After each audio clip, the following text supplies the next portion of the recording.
Morocco has a beautiful tradition of making rugs, and we make these rugs through something called weaving.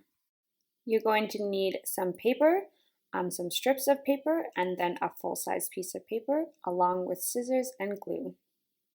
Your first step is to take your full-size piece of paper and fold it in half. Then you're going to draw a line across the top of your paper, a little bit down, about 2 finger widths. Then position your paper so that the opening is facing up and that the fold is facing down.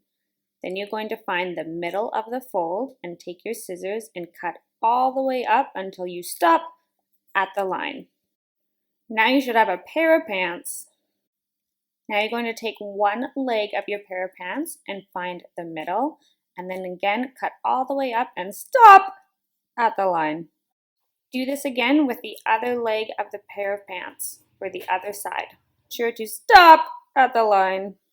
Now you should have 4 sections. We want to have 8 sections. So we're going to take each part and again find the middle and cut all the way until we stop at the line. If you accidentally cut too far, you can always take a piece of tape and stick it back together by just putting a piece of tape behind. Then keep on cutting your parts in the middle until the line, until you have 8 parts. Once you have 8 parts, you can open it up and you're ready to start weaving. Now you're going to take your strips of paper and go over, under your big paper. On the first piece of paper, you started under, so on the next one, you need to start over so that it goes the opposite way. Then we continue going over, under.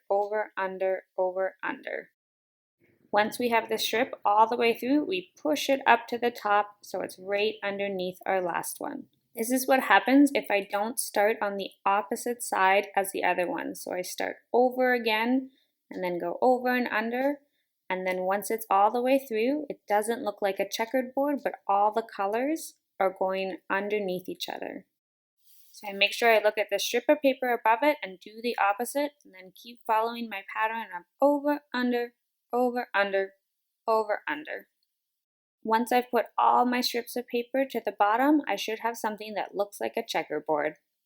Now we can lift up the edges of each of the strips of paper and glue it down so it's nice and secure. Make sure you glue it down on both sides of the paper and on both sides of the weave. Then you can take your scissors and cut off the strips of paper hanging off the edge. Now you have a beautiful paper weave. Common mistakes. The first common mistake is to not follow the pattern over, under. To go over, under, or under, over. So making sure we're always going over, under, not skipping any sections. Like this. The second mistake is to not do the opposite of the paper above it as you're starting. So remember, if we started under before, then we start over the next time. If we started over before, then we start under the next time. If we don't do the opposite, then we're not going to get a checkered board pattern.